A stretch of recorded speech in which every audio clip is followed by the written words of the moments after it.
Hello friend, SP education में आपका हार्दिक स्वागत है। आज की क्लास में हम लोग बात करने वाले हैं मैनेजमेंट अकाउंटिंग की। और मैनेजमेंट अकाउंटिंग में ये अगर हम लोग बात करते हैं तो ये क्लास नंबर आप लोगों की तीसरी रहने वाली है। ये क्लास जो है वो आप लोगों की तीसरी नंबर की क्लास है। और हम लोगों ने अगर हम लोग बात करते हैं तो प्रथम क्लास में हम लोगों ने मैनेजमेंट अकाउंटिंग के जो एमसीक्यू हैं उनको किया था। पार्ट 2 भी मैंने उसका किया था, ठीक है। और इसके स्कोप हैं और टेक्निक्स हैं, इनके बारे में मैं एमसीक्यू कराने वाला हूं। बहुत ही जल्द आप लोगों को सारी की सारी क्लासें प्रोवाइड करने वाला हूं। बस थोड़ा सा पीडीएफ में थोड़ा सा टाइम लग जाता है, इसीलिए थोड़ी सी क्लास आप लोगों की लेट हो जाती है। पार्ट 1 की बात करते हैं और आज की क्लास में हम लोग रेशियो एनालिसिस पर बात करने वाले हैं। रेशियो एनालिसिस के क्वेश्चन आते हैं, ठीक है। अनुपात विश्लेषण जिसे हम लोग कहते हैं, और अनुपात विश्लेषण के जो हम लोग करने वाले हैं सभी के सभी क्वेश्चन एमसीक्यू टाइप में रहने वाले हैं। तो चलिए अपनी क्लास को शुरू करते हैं। सबसे पहला क्वेश्चन आप लोगों की स्क्रीन पर लिखा हुआ है। क्वेश्चन नंबर 1 की बात करते हैं कि अनुपात विश्लेषण का गुण है।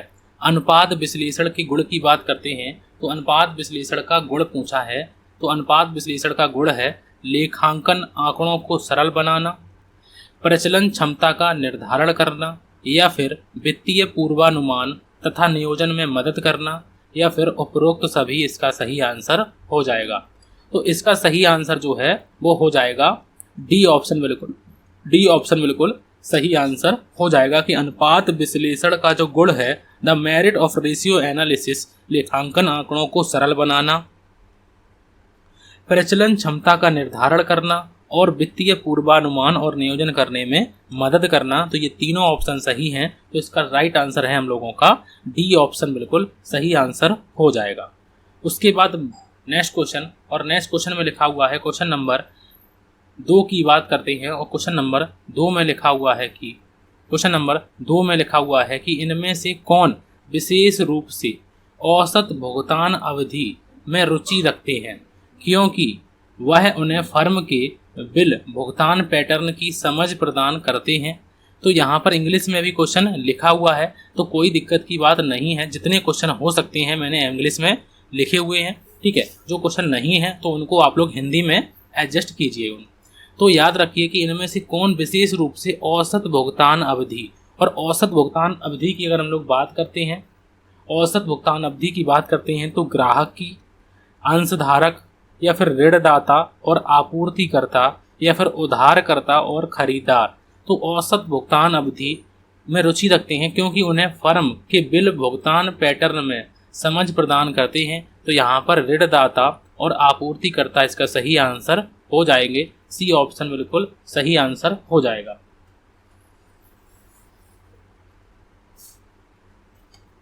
नेक्स्ट क्वेश्चन में लिखा हुआ है क्वेश्चन नंबर 3 की बात करते हैं।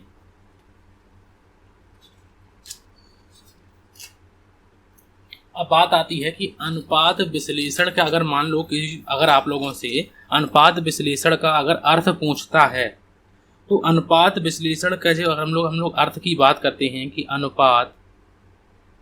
अनुपात विश्लेषण, थोड़ी सी बातें मैं आप लोगों को बताऊंगा, ज़्यादा से ज़्यादा जो है उनके एमसीक्यू टाइप कराने वाला हूँ, लेकिन कुछ बातें आप लोगों को बताना प्रति बहुत ज़रूरी है। तो यहाँ पर अनुपात विश्लेषण का अर्थ की अगर हम लोग बात करते हैं तो यहाँ पर लिखा हुआ है कि वित्तीय विवरणों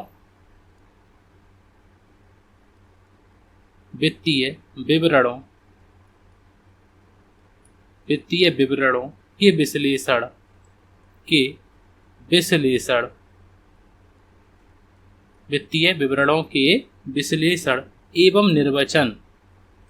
एवं निर्वचन की अनेक रीतियां या विधियां,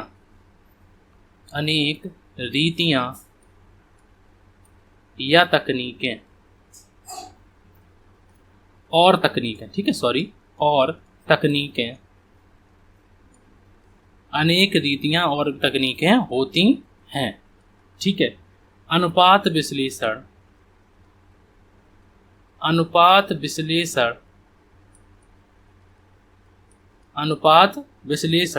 इन तकनीकों इन तकनीकों में सर्वाधिक, ठीक है, सर्वाधिक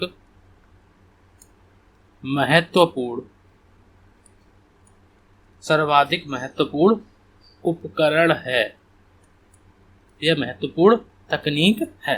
ठीक है, तो यहाँ पर अगर हम लोग बात करते हैं कि जैसे मान लो साधारण अनुपात में हम लोग क्या निकालते हैं, ठीक है, तो इस प्रकार से हम लोग इनके अर्थ की बात भी कर सकते हैं। और अगर डिटेल पढ़नी है तो आप लोग बता दीजिए, हम डिटेल में भी पढ़ाने को तैयार हैं, लेकिन एग्जाम को ध्यान में रखते हुए हम लोग एमसीक्यू टाइप में एक एक बात पर चर्चा कर रहे हैं, क्योंकि कम समय है और कम समय में हम लोग एमसीक्यू प्रैक्टिस ही कर सकते हैं। ठीक है, अगर डिटेल में करते हैं तो इसमें समय की जो है खपत ज़्यादा होगी। ठीक है, तो यहाँ पर अगर हम लोग बात करते हैं क्वेश्चन नंबर 3 की बात करते हैं, और 3 नंबर क्वेश्चन में लिखा हुआ है कि सामान्यतः चालू अनुपात अच्छा माना जाता है। अब चालू अनुपात जो है, अगर बात आती है चालू अनुपात की, तो चालू अनुपात को इंग्लिश में कहते हैं करेंट रेशियो। और करेंट रेशियो अगर पूछा जाता है कि करेंट रेशियो किस प्रकार से हम लोग निकाल सकते हैं, तो करेंट एसेट्स और डिवाइड कर देते हैं हम लोग किससे, करेंट लायबिलिटी से। तो अगर इसका आदर्श स्तर की बात करते हैं, आदर्श स्तर इसका कितना होता है, तो आदर्श स्तर इसका होता है 2:1।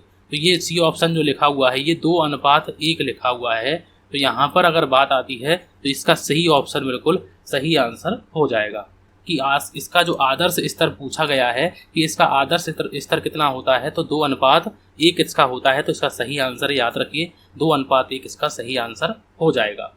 नेक्स्ट क्वेश्चन में लिखा हुआ है, क्वेश्चन नंबर की बात करते हैं, क्वेश्चन नंबर में लिखा हुआ है, क्वेश्चन नंबर 4 में लिखा हुआ है कि लेखांकन अनुपात महत्वपूर्ण उपकरण है जिनका उपयोग किया जाता है प्रबंध द्वारा, शोधकर्ता द्वारा, निवेशकों द्वारा या उपरोक्त सभी के द्वारा इसका उपयोग किया जाता है। तो इसका राइट आंसर आप लोगों को बताना है कि इसका उपयोग किसके द्वारा किया जाता है।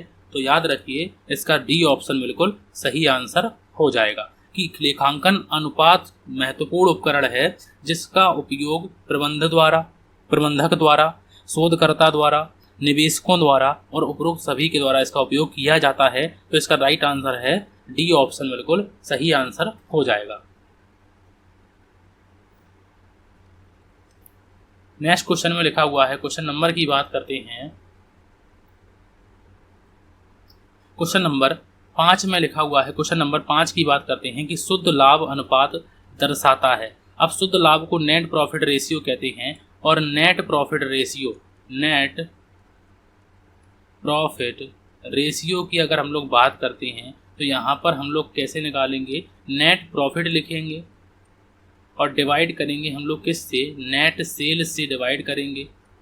और जितने भी हम लोगों के प्रॉफिटेबिलिटी रेशियो होते हैं वो मल्टीप्लाई प्रतिशत में होते हैं, तो इसलिए 100 से उनका गुणा करेंगे। तो यहाँ पर पूछा है कि शुद्ध लाभ अनुपात दर्शाता है, तो तरलता स्थिति को नहीं दर्शाता है, दीर्घकालीन देयता क्षमता को नहीं दर्शाता है, ऋणदाताओं के लाभ को बिल्कुल नहीं दर्शाता है, तो परिचालन लाभ प्रदाता को दर्शाता है। तो इसका राइट आंसर है ए ऑप्शन बिल्कुल सही आंसर हो जाएगा। नेक्स्ट क्वेश्चन में लिखा हुआ है, क्वेश्चन नंबर की बात करते हैं, और क्वेश्चन नंबर में लिखा हुआ है 6 नंबर क्वेश्चन में लिखा हुआ है कि एक फर्म ने अपने ग्राहकों के लिए ऋण शर्तों को 45 दिन तक बढ़ाया यदि उसकी औसत संग्रह अवधि रही हो, मतलब कि उसकी औसत संग्रह अवधि जो है रही हो, तो इसका क्रेडिट संग्रह खराब माना जाता है। तो अगर क्रेडिट संग्रह है मतलब इसकी औसत अवधि जैसे मान लो 45 दिन हमने बढ़ाई है और 45 दिन बढ़ाए हैं, तो 45 दिन के अगर अंदर भुगतान हो जाता है तो क्रेडिट जो है अच्छी होगी। लेकिन क्रेडिट कब खराब होगी, जब हमारा 45 दिन के ऊपर पेमेंट जाएगा। तो यहाँ पर 30 दिन, 40 दिन और 38 दिन इसके अंडर में है, तो यहाँ पर क्रेडिट अच्छी होगी। लेकिन हमसे पूछा है खराब जाएगा। तो कब माना जाएगा खराब? तो जब 47 दिन की हम लोग बात करेंगे। तो इसका राइट आंसर है 47 दिन इसका सही आंसर हो जाएगा। उसके बाद नेक्स्ट क्वेश्चन, और नेक्स्ट क्वेश्चन में लिखा हुआ है, क्वेश्चन नंबर 7 में लिखा हुआ है, खाली स्थान उस गति को दर्शाता है, खाली स्थान उस गति को दर्शाता है जिसके साथ लेनदारों की राशि का भुगतान किया जा रहा है। तो इसमें सही आंसर बताना है कि उस गति को दर्शाता है क्या है। खाली स्थान में हम लोगों को क्या भरना है कि जिसके साथ लेनदारों की राशि का भुगतान किया जा रहा है, लेनदारों की राशि का भुगतान किया जा रहा है। तो व्यापार देय आवर्त होगा, व्यापार प्राप्य आवर्त होगा, स्कंद आवर्त अनुपात होगा, या फिर उपरोक्त सभी इसका सही आंसर हो जाएगा। तो इसका राइट आंसर आप लोगों को बताना है। तो इसका राइट आंसर है कि वो व्यापार देय आवर्त को होगा। तो इसका राइट आंसर है ए ऑप्शन बिल्कुल सही आंसर हो जाएगा। ठीक है। उसके बाद नेक्स्ट क्वेश्चन, और नेक्स्ट क्वेश्चन में लिखा हुआ है, क्वेश्चन नंबर की बात करते हैं, और 8 नंबर क्वेश्चन में लिखा हुआ है कि व्यवसाय की नेट वर्थ का आशय, नेट वर्थ पूछा है, नेट वर्थ। ठीक है, नेट वर्थ का आशय पूछा है। तो यहाँ पर समता अंश पूंजी से पूछा है, कुल संपत्तियों से, और कुल वास्तविक संपत्तियां और कुल दायित्व से, या फिर उपरोक्त सभी से। तो यहाँ पर जो सही आंसर है कि व्यवसाय के नेट वर्थ का जो आशय है, तो यहाँ पर जो लिखा हुआ है ये ऑप्शन में यहाँ पर लिखा हुआ है कि कुल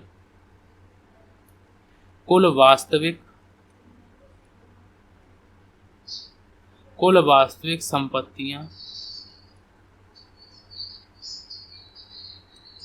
माइनस करेंगे कुल दायित्व से, कुल दायित्व। तो इसका सही आंसर ये लिखा हुआ है ऑप्शन में, यहाँ पर माइनस नहीं लग पाया है। तो इसका राइट आंसर है सी ऑप्शन, ये ऑप्शन लिखा हुआ है। तो इसका राइट आंसर हो जाएगा सी ऑप्शन बिल्कुल सही आंसर हो जाएगा। ठीक है, तो इसका राइट आंसर,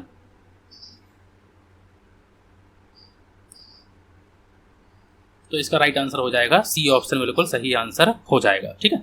उसके बाद नेक्स्ट क्वेश्चन, और नेक्स्ट क्वेश्चन में लिखा हुआ है, क्वेश्चन नंबर की बात करते हैं, और क्वेश्चन नंबर में लिखा हुआ है 8 नंबर क्वेश्चन में लिखा हुआ है कि अनुपातों का निम्नलिखित में से कौन सा समूह मुख्य रूप से जोखिम को मापता है। जोखिम को मापता है तो तरलता, गतिविधि और लाभ प्रदाता को, या फिर तरलता, गतिविधि और सामान्य स्टॉक को, या फिर तरलता, गतिविधि और ऋण को, या फिर गतिविधि ऋण और लाभ प्रदाता को। तो यहाँ पर अनुपातों का इनमें से कौन सा जो समूह है वो जोखिम को मापता है। तो इसका जो सही आंसर है तो वो तरलता, गतिविधि और ऋण, जो सी ऑप्शन है वो सही आंसर हो जाएगा। इसका राइट आंसर क्या हो जाएगा? सी ऑप्शन बिल्कुल सही आंसर हो जाएगा।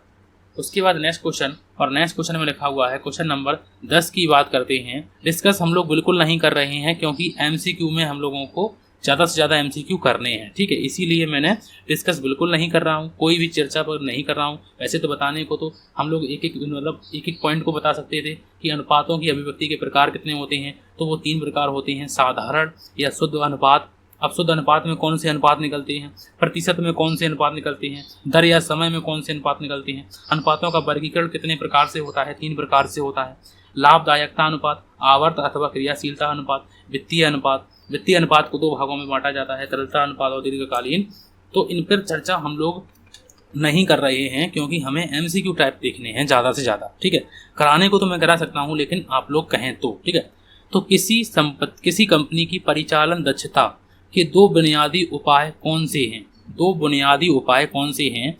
स्कंद आवर्त अनुपात और कार्यशील पूंजी अनुपात, या फिर तरल अनुपात और परिचालन अनुपात, या फिर तरल अनुपात और वर्तमान अनुपात, या फिर सकल लाभ मार्जिन और शुद्ध लाभ मार्जिन। तो किसी कंपनी की परिचालन दक्षता के 2 बुनियादी उपाय कौन से हैं? तो 2 बुनियादी जो उपाय हैं उनकी अगर हम लोग बात करते हैं तो याद रखिए कि परिचालन अनुपात हम लोगों का लाभ से संबंधित होता है। इसका डी ऑप्शन बिल्कुल सही आंसर हो जाएगा। उसके बाद नेक्स्ट क्वेश्चन, और नेक्स्ट क्वेश्चन में लिखा हुआ है, क्वेश्चन नंबर की बात करते हैं, 11 नंबर क्वेश्चन में लिखा हुआ है कि प्रत्येक व्यावसायिक संस्था का मुख्य उद्देश्य होता है तो ग्राहकों को अधिकतम संतुष्टि प्रदान करना, सेवा करना, लाभ कमाना। तो व्यावसायिक संस्था का उद्देश्य क्या होता है? लाभ कमाना। क्या होता है? लाभ कमाना। ठीक है, तो इसका राइट आंसर क्या हो जाएगा? सी ऑप्शन बिल्कुल सही आंसर हो जाएगा। उसके बाद नेक्स्ट क्वेश्चन, और नेक्स्ट क्वेश्चन में लिखा हुआ है, क्वेश्चन नंबर की बात करते हैं। 12 नंबर क्वेश्चन में लिखा हुआ है कि आर्थिक चिट्ठे में निम्नलिखित अनुपातों को शामिल नहीं किया जाता है। आर्थिक चिट्ठे में निम्नलिखित अनुपातों को शामिल नहीं किया जाता है। तो इनमें से कौन से जो हैं वो नहीं किए जाते हैं? तो याद रखिए कि अनुपातों को शामिल नहीं किया जाता है तो देनदार को यहाँ पर शामिल नहीं किया जाता है और विनियोजित पूंजी के प्रत्याय को शामिल इसमें नहीं किया जाता है। तो यहाँ पर जो सही आंसर हो जाएगा तो वो हो जाएगा डी ऑप्शन, बिल्कुल सही आंसर हो जाएगा। ठीक है, तो बी और सी दोनों होंगे, तो यहाँ पर बी और सी ही हैं, तो हम लोगों ने इसीलिए डी ऑप्शन पर क्लिक कर दिया है कि आर्थिक चिट्ठे में निम्न अनुपातों को शामिल नहीं किया जाएगा। तो इसका राइट आंसर होगा डी ऑप्शन, बिल्कुल सही आंसर हो जाएगा। उसके बाद नेक्स्ट क्वेश्चन, और नेक्स्ट क्वेश्चन में लिखा हुआ है, क्वेश्चन नंबर की बात करते हैं, और क्वेश्चन नंबर में लिखा हुआ है 13 नंबर क्वेश्चन में लिखा हुआ है कि प्रति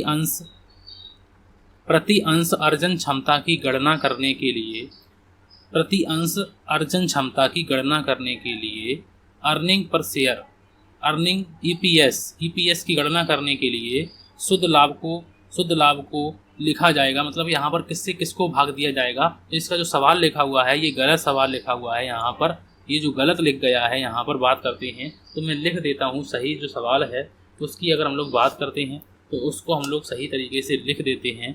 क्या है इसका सही क्वेश्चन? सही क्वेश्चन जो है वो लिखा हुआ है कि प्रति अंश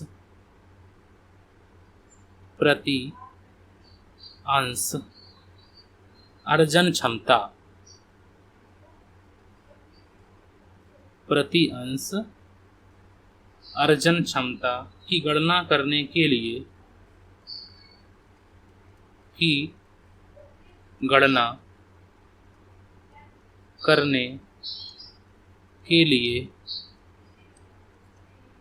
करने के लिए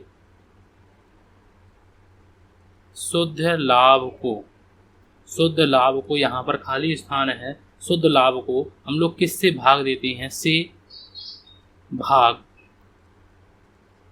दिया जाएगा।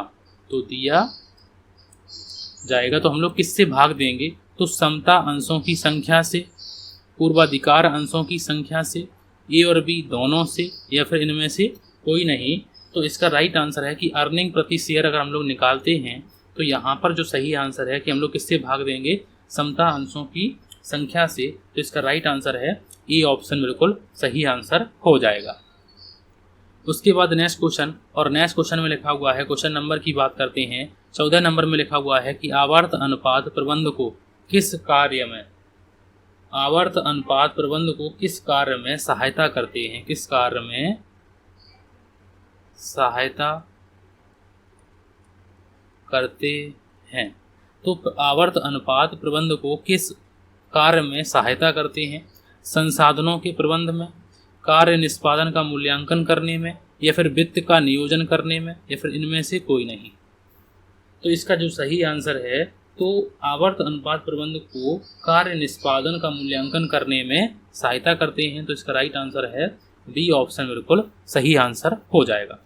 उसके बाद नेक्स्ट क्वेश्चन, और नेक्स्ट क्वेश्चन में लिखा हुआ है, क्वेश्चन नंबर की बात करते हैं, 15 नंबर क्वेश्चन में लिखा हुआ है, 15 नंबर की बात करते हैं।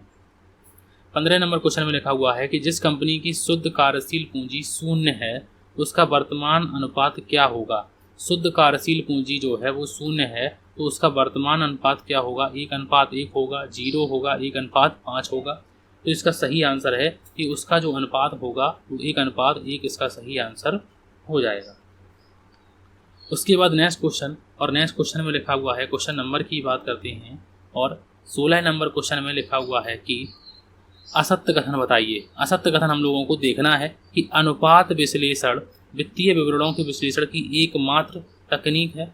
तो वित्तीय विश्लेषणों के अनुपात विश्लेषण वित्तीय विवरणों के विश्लेषण की एकमात्र तकनीक है, एकमात्र नहीं है, एक महत्वपूर्ण तकनीक है। तो यही ऑप्शन गलत हो जाएगा। बाकी की जो ऑप्शन है वो सही है कि वित्तीय विवरणों की व्यवस्थित प्रस्तुति विभिन्न अनुपातों की गणना में मदद करती है। तो बिल्कुल सही बात है कि सामान्य आकार विवरण में प्रत्येक मद को कुछ सामान्य मद के प्रतिशत के रूप में व्यक्त किया जाता है, या फिर रुझान प्रतिशत विश्लेषण गतिशील विश्लेषण में मदद करता है। तो ये तीनों ऑप्शन जो सही हैं, तो पहला ही ऑप्शन हम लोगों का गलत ऑप्शन था, तो यहाँ पर अब बात करते हैं, हमें गलत निकालना था, तो इसका राइट आंसर है ए ऑप्शन बिल्कुल सही आंसर हो जाएगा। उसके बाद नेक्स्ट क्वेश्चन, और नेक्स्ट क्वेश्चन में लिखा हुआ है 17 नंबर क्वेश्चन में लिखा हुआ है कि असत्य कथन बताइए। असत्य कथन बताना है कि अम्ल परीक्षण अनुपात की गणना में, अम्ल परीक्षण अनुपात की गणना में स्कंद को मौजूदा संपत्तियों में शामिल किया जाता है।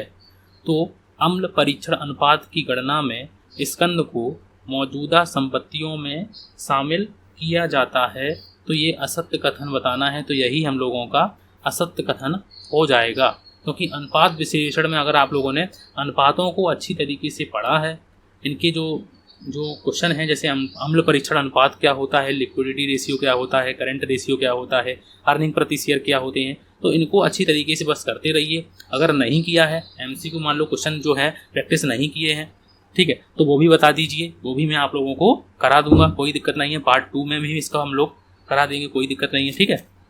और ये है तो बहुत अच्छी बात है आप लोगों की कि आप लोगों ने कर लिए हैं। उसके बाद नेक्स्ट क्वेश्चन, और नेक्स्ट क्वेश्चन में लिखा हुआ है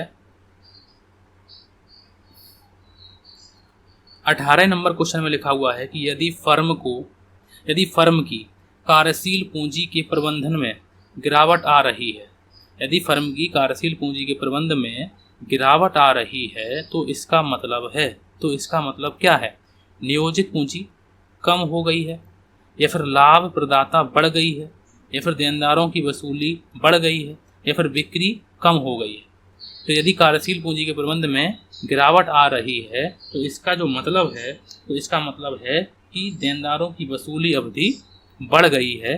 तो इसका सही आंसर जो है वो सी ऑप्शन बिल्कुल सही आंसर हो जाएगा। उसके बाद नेक्स्ट क्वेश्चन, और नेक्स्ट क्वेश्चन में लिखा हुआ है, क्वेश्चन नंबर की बात करते हैं, और 19 नंबर क्वेश्चन में लिखा हुआ है कि व्यवसाय की तरलता का अत्यंत सूक्ष्मता से मूल्यांकन करने के लिए ज्ञात किया जाता है। व्यवसाय की तरलता का अत्यंत सूक्ष्मता से अध्ययन करने के लिए ज्ञात किया जाता है। तो रोकड़ अनुपात, तरलता अनुपात, पूर्ण तरलता अनुपात, या फिर स्कंद आवर्त अनुपात। तो याद रखिए कि अत्यंत सूक्ष्मता तरीके से अगर हम लोग बात करते हैं तो पूर्ण तरलता अनुपात। इसका राइट आंसर है एब्सोल्यूट लिक्विड रेशियो। इसका राइट आंसर हो जाएगा सी ऑप्शन बिल्कुल सही आंसर हो जाएगा। उसके बाद नेक्स्ट क्वेश्चन, और 20 नंबर क्वेश्चन में लिखा हुआ है कि तरलता अनुपात उद्यम की अपने वित्तीय दायित्वों को पूरा करने की क्षमता का आकलन करता है। तरलता अनुपात उद्यम की अपने वित्तीय दायित्वों को पूरा करने की क्षमता का आकलन करता है। तो अल्पकालीन, दीर्घकालीन, या फिर ए और बी दोनों, या फिर इनमें से कोई नहीं। तो याद रखिए कि तरलता अनुपात की बात आती है तो वो अल्पकालीन की बात करते हैं। इसका राइट आंसर है ए ऑप्शन बिल्कुल सही आंसर हो जाएगा, ठीक है। उसके बाद नेक्स्ट क्वेश्चन, और नेक्स्ट क्वेश्चन में लिखा हुआ है क्वेश्चन नंबर 21 की बात करते हैं, और 21 में लिखा हुआ है कि यदि देय परिपक्वता पर चुकाए जाते हैं तो वर्तमान अनुपात पर क्या प्रभाव पड़ेगा। तो देय बिल अगर परिपक्वता मैच्योरिटी पर चुकाए जाते हैं तो इन पर वर्तमान अनुपात पर क्या प्रभाव पड़ेगा। तो यह बढ़ेगा, इससे कमी आएगी, या फिर यह स्थिर रहेगा, या फिर इनमें से कोई नहीं। तो इसका सही आंसर है कि यह बढ़ेगा। तो इसका राइट आंसर है ए ऑप्शन बिल्कुल सही आंसर हो जाएगा। उसके बाद नेक्स्ट क्वेश्चन, और नेक्स्ट क्वेश्चन में लिखा हुआ है क्वेश्चन नंबर 22 की बात करते हैं कि कार्यशील पूंजी के साथ संबंध को बताता है। कार्यशील पूंजी आवर्त जो है वो कार्यशील पूंजी के संबंध को बताता है। तो वो अचल संपत्ति को बताता है, बिक्री को बताता है, खरीद को या स्टॉक को। तो वो किसको जो है वो मापता है, संबंध को मापता है। तो वो किसको मापता है? तो इसका सही आंसर है कि वो अचल संपत्ति को मापता है। तो यहाँ पर ए ऑप्शन बिल्कुल सही आंसर हो जाएगा। ए ऑप्शन बिल्कुल सही आंसर हो जाएगा। उसके बाद नेक्स्ट क्वेश्चन, और नेक्स्ट क्वेश्चन में लिखा हुआ है क्वेश्चन नंबर की बात करते हैं। अगर आप लोगों ने मैनेजमेंट अकाउंट को अच्छी तरीके से नहीं किया है तो मैंने मैनेजमेंट अकाउंट की जो पढ़ाई थी क्लास है तो मैंने आप लोगों को रेशियो एनालिसिस को ही सबसे पहले पढ़ाया था। रेशियो एनालिसिस को सबसे पहले पढ़ाया था वहाँ पर। तो आप लोग देख लीजिएगा कि मैंने किस प्रकार से आप लोगों को वहाँ पर चर्चा की थी। 3 क्लासों में मैंने आप लोगों को रेशियो एनालिसिस को बताया है। ठीक है, 3 क्लासों में मैंने आप लोगों को रेशियो एनालिसिस को बताया है। ठीक है, उसके बाद नेक्स्ट क्वेश्चन की बात करते हैं, तो वो मैं आप लोगों को यहाँ पर प्लेलिस्ट बनी हुई है, तो उसमें आप लोग जाकर देख सकते हैं।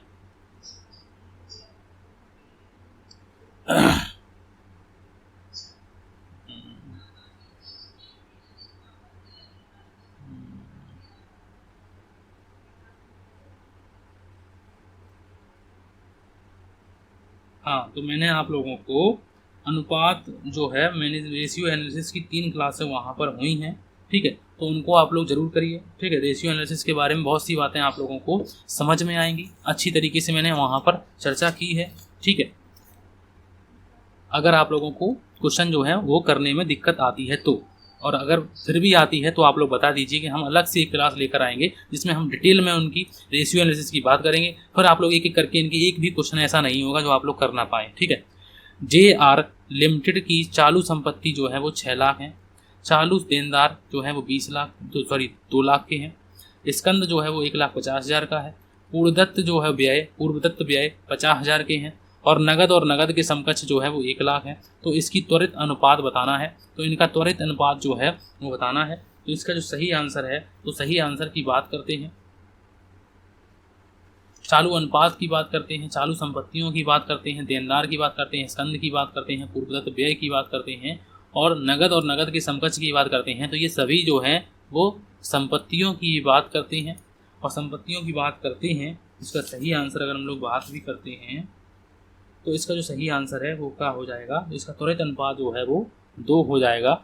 कैसे होगा वो मैं आप लोगों को वहाँ पर करके बताऊँगा। ठीक है, उसके बाद नेक्स्ट क्वेश्चन, इसका आदर्श स्तर पूछा है। तो इसका हम लोगों से नेक्स्ट क्वेश्चन से आदर्श स्तर पूछा है कि कितने ऋण समता अनुपात को संतोषजनक माना जाता है। ऋण समता अनुपात को कितने को संतोषजनक माना जाता है, मतलब कि इसका भी आदर्श स्तर पूछा है। तो इसका जो आदर्श स्तर है वो 2:1 इसका सही आंसर हो जाएगा।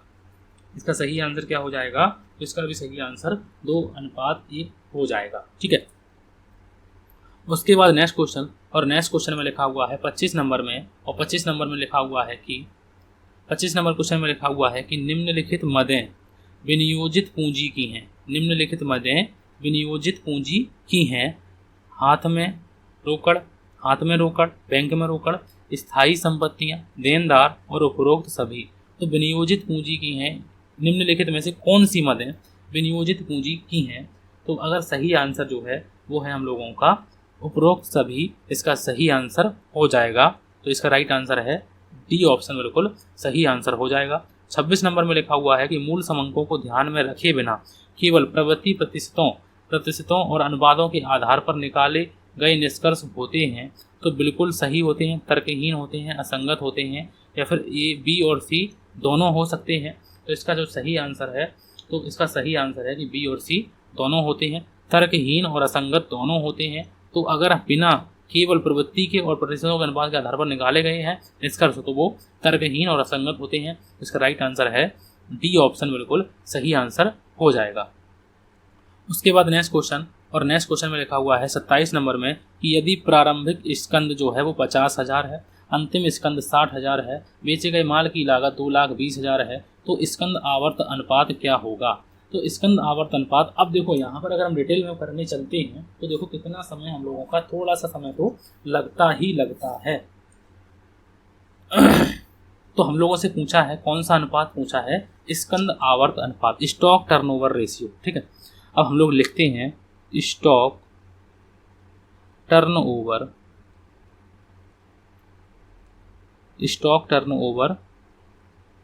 रेशियो। अब स्टॉक टर्नओवर रेशियो क्या होता है, कैसे निकालते हैं, तो सबसे पहले तो हमें इसका फॉर्मूला मालूम होना चाहिए। तो हम लोग अगर फॉर्मूले की बात करते हैं तो यहाँ पर कॉस्ट ऑफ गुड्स सोल्ड मालूम होना चाहिए। ठीक है, और डिवाइड करेंगे हम लोग किससे, एवरेज स्टॉक से हम लोग इसको डिवाइड करेंगे। ठीक है, एवरेज स्टॉक से इसको डिवाइड करेंगे। अब हमारे पास हमें क्या मालूम होना चाहिए, तो हमें बेचे गए, देखो यहाँ पर भी लिख लेते हैं, इसे कहते हैं बेचे गए माल की लागत। बेचे गए माल की लागत मालूम होनी चाहिए। डिवाइड करेंगे हम लोग किससे? तो डिवाइड करेंगे हम लोग औसत स्कंद से हम लोग इसको डिवाइड करेंगे। अब बेचे गए माल की लागत दी गई है 2,20,000, 2,20,000 से डिवाइड। अब एवरेज स्टॉक कैसे निकालते हैं? तो एवरेज स्टॉक लिख लेते हैं कि एवरेज स्टॉक बराबर ओपनिंग स्टॉक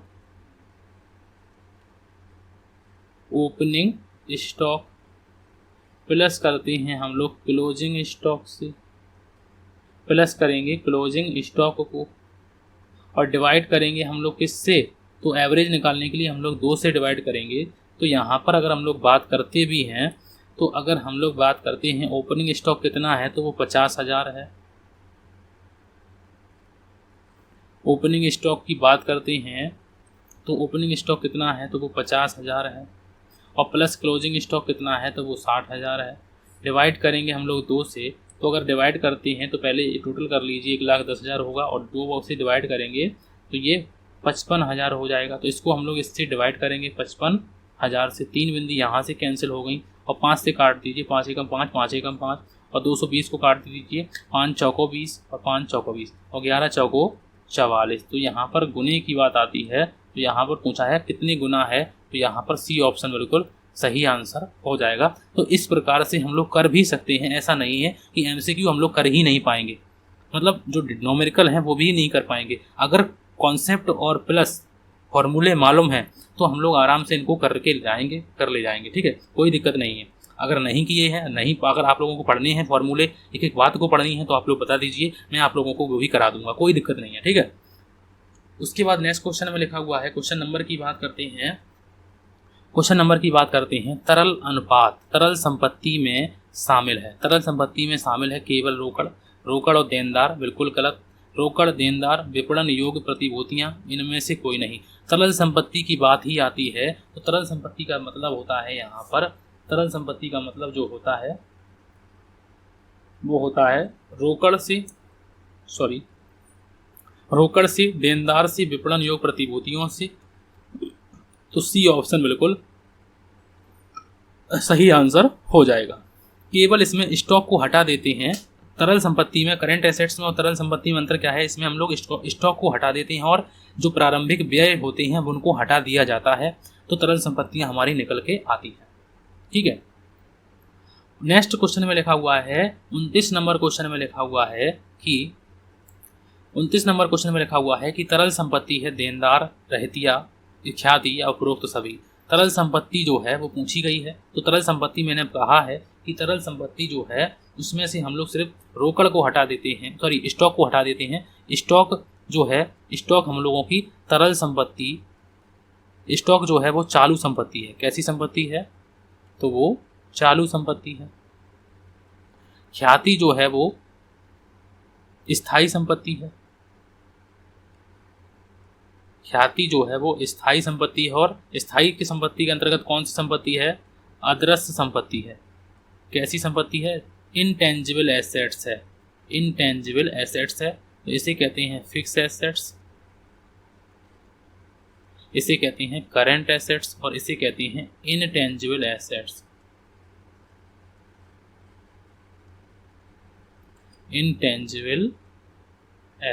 ठीक है। तो इसका सही आंसर जो है वो तरल संपत्ति पूछा है लिक्विड एसेट्स। तो लिक्विड एसेट्स जो है वो हम लोगों की देनदार हो जाएंगी। तो इसका सही आंसर क्या है? ए ऑप्शन बिल्कुल सही आंसर हो जाएगा। नेक्स्ट क्वेश्चन में लिखा हुआ है, क्वेश्चन नंबर की बात करते हैं, और क्वेश्चन नंबर में लिखा हुआ है 30 नंबर क्वेश्चन में लिखा हुआ है कि यदि पीसी लिमिटेड का देनदार आवर्त अनुपात 6 गुना है, देनदार आवर्त अनुपात, डेब्टर टर्नओवर रेशियो लिख लेते हैं। देखो कैसे करते हैं हम लोग, इसको भी कराना है। तो यहाँ पर लिख लेते हैं डेब्टर टर्नओवर रेशियो। अब डेब्टर टर्नओवर रेशियो क्या होता है, कैसे इसको निकालते हैं, क्या फॉर्मूला होता है, तो ये सभी जो हैं वो आप लोगों को मालूम होना चाहिए। डेप्टेबल टर्नओवर रेशियो अगर हम लोग बात करते हैं तो नेट क्रेडिट सेल, इसमें लिखते हैं नेट क्रेडिट सेल, और डिवाइड कर देते हैं हम लोग किससे, तो डिवाइड कर देते हैं हम लोग एवरेज डेप्टर्स। किससे डिवाइड कर देते हैं, एवरेज डेप्टर से डिवाइड कर देते हैं। एवरेज डेप्टर से हम लोग इसको डिवाइड कर देते हैं। अब बात आती है कि देनदार आवर्त हमसे दिया है, हमको दिया है देनदार जो आवर्त है, देनदार आवर्त दिया है 6 गुना, तो यहाँ पर लिख देते हैं 6 गुना। अब हमसे पूछा है कि लेनदारों का आर अनुपात, अगर हम लोग देखते हैं सवाल में, और सवाल में क्या लिखा हुआ है कि लेनदारों का जो आवर्त अनुपात है वो 4 है, 4 गुना है। महीनों में इसकी औसत समग्र अवधि क्या होगी, महीनों में इसकी औसत जो है समग्र सामग्री पूछा है, सॉरी, महीनों में इसकी औसत संग्रह अवधि, औसत संग्रह अवधि पूछा है क्या होगी। तो इसका सही आंसर आप लोगों को बताना है। कैसे करेंगे इसके क्वेश्चन को, तो यहाँ पर अगर हम लोग बात करते हैं औसत वसूली अवधि की बात करते हैं क्रेडिटर्स की, क्रेडिटर्स का आर अनुपात जो है, जो लिखा हुआ है वो 4 गुना है। तो यहाँ पर अगर हम लोग बात करते हैं तो इसका सही आंसर जो है, तो वो सही आंसर जो है वो कितना हो जाएगा, तो यहाँ पर अगर हम लोग बात करते हैं नेट क्रेडिट सेल्स कितनी है, नहीं मालूम है। एवरेज डेप्टर जो है वो कितने हैं, तो बिल्कुल भी नहीं मालूम है। तो यहाँ पर बात आती है कि देनदार आवर्त जो है वो 6 है और लेनदारों का आवर्त गुना 4 है। तो यहाँ पर 4 में से हम लोग जो है इसको माइनस कर देते हैं, तो वो कितना आ जाता है, 2 आ जाता है। तो इस प्रकार से हम लोगों का बी ऑप्शन बिल्कुल सही आंसर हो जाएगा, क्योंकि हमारे पास फॉर्मूला लगाने के लिए कोई भी डाटा नहीं है। ठीक है, तो इसका राइट आंसर क्या हो जाएगा, तो इसका राइट आंसर हो जाएगा 2 ऑप्शन बिल्कुल, दूसरा जो है बी ऑप्शन बिल्कुल सही आंसर हो जाएगा। तो यहाँ पर हम लोगों ने जो चर्चा की है वो मैंने 30वें क्वेश्चन में हम लोगों ने चर्चा की है डेप्टर टर्नओवर रेशियो की, इस प्रकार से हम लोग इसको करते हैं।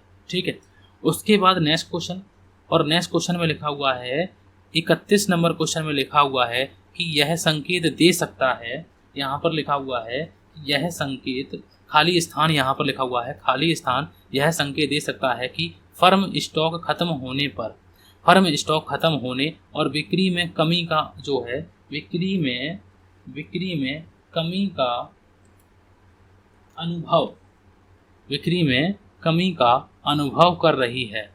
तो खाली स्थान यह संकेत दे सकता है कि फर्म स्टॉक खत्म होने पर बिक्री में कमी का अनुभव कर रही है। तो यहाँ पर औसत भुगतान अवधि, स्कंद आवर्त अवधि, औसत संग्रह अवधि या फिर त्वरित अनुपात। तो यहाँ पर अगर हम लोग बात करते हैं कि इसका सही आंसर क्या हो जाएगा, तो यहाँ पर बी ऑप्शन बिल्कुल सही आंसर हो जाएगा, क्योंकि स्टॉक टर्नओवर रेशियो हम लोगों को यही बताता है कि हमारे अगर स्टॉक में खत्म होने पर और बिक्री में कमी का अनुभव करा सकती है। क्योंकि अगर हम स्टॉक टर्नओवर रेशियो में ये बताता है कि हमारी बिक्री में कमी हो रही है, वृद्धि हो रही है। ठीक है, तो इसका राइट आंसर है बी ऑप्शन बिल्कुल सही आंसर हो जाएगा। उसके बाद नेक्स्ट क्वेश्चन, और नेक्स्ट क्वेश्चन में लिखा हुआ है 32 नंबर क्वेश्चन में लिखा हुआ है कि नगद जो है वो 3000 में सामान खरीदने का सकल लाभ अनुपात पर क्या प्रभाव पड़ेगा। नगद में 3000 में सामान खरीदने का सकल लाभ अनुपात में क्या प्रभाव पड़ेगा, यह बढ़ेगा, इसमें कमी आएगी, यह स्थिर रहेगा या फिर इनमें से कोई नहीं।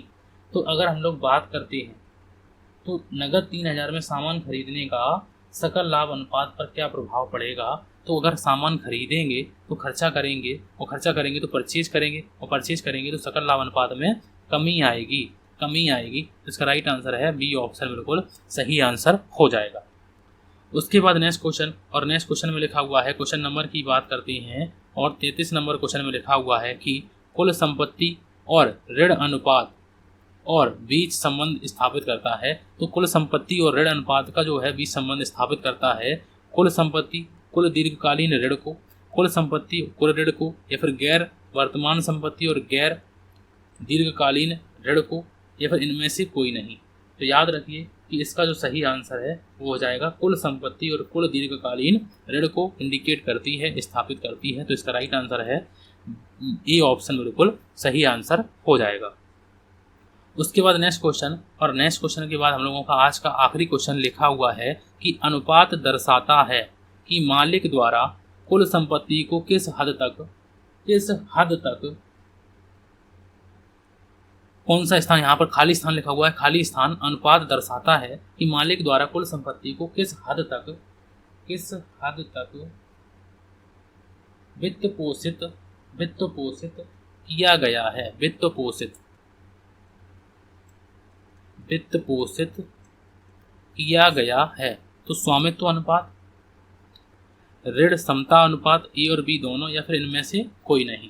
तो याद रखिए कि खाली स्थान, कौन सा अनुपात ऐसा जो है वो खाली स्थान दर्शाता है कि मालिक द्वारा कुल संपत्ति को किस हद तक वित्त पोषित किया गया है, तो वो स्वामित्व अनुपात दर्शाता है। तो यहाँ पर राइट आंसर ए ऑप्शन बिल्कुल सही आंसर हो जाएगा। तो आज की क्लास में हम लोगों ने 34 क्वेश्चन को आप लोगों के सामने रखा और उनको अच्छी तरीके से हम लोगों ने एक एक को जाना। भले ही हम लोगों ने डिटेल को कम पढ़ा है, ठीक है, हम लोगों ने एमसी के ऊपर ज़्यादा ध्यान दिया है। तो अगर आप लोगों को डिटेल करनी है तो 3 क्लासें मैंने पहले ही मैनेजमेंट अकाउंटिंग की ले रखी हैं, तो वहाँ पर मैंने प्ले लिस्ट बना दी थी 3 क्लासें मैनेजमेंट अकाउंटिंग की, वो देख सकते हैं। और अगर नहीं पढ़नी है और अच्छी तरीके से पढ़नी है तो आप लोग बता दीजिए, मैं और आप लोगों को पढ़ा दूंगा। वैसे तो पढ़ाया तो एक ही जैसा है, कोई दिक्कत नहीं है, ठीक है। तो अगर आप लोगों को क्लास आज की अच्छी लगती है तो प्लीज़ आप लोग लाइक करें, चैनल को सब्सक्राइब करके रखें, क्योंकि मैं आप लोगों को और भी जो एग्ज़ाम है उनकी तैयारी कराने वाला हूँ। अब आप लोगों को बहुत ही जल्द आप लोगों को छत्तीसगढ़ टेट जो अभी आया हुआ है उसकी हम लोग तैयारी करने वाले हैं। छत्तीसगढ़ टेट 2024 की तैयारी शुरू करेंगे बहुत ही जल्द। पहले हम लोग ये सोच रहे हैं कि हम लोग बिहार स्टेट को ध्यान में रखते हुए, इसकी तैयारी को ध्यान में रखते हुए ज़्यादा से ज़्यादा क्लासें प्रोवाइड करने की कोशिश कर रहे हैं। अगर मेरे द्वारा जो प्रयास किया जा रहा है ये अच्छा लगता है तो प्लीज़ आप लोग चैनल को शेयर करें, ज़्यादा से ज़्यादा लोगों तक सब्सक्राइब पहुँचाएँ इसको, और ज़्यादा से ज़्यादा लोग लाइक करें। अगर आज की क्लास अच्छी लगती है तो प्लीज़ लाइक ज़रूर करें। आज की क्लास के लिए थैंक यू फॉर वॉचिंग।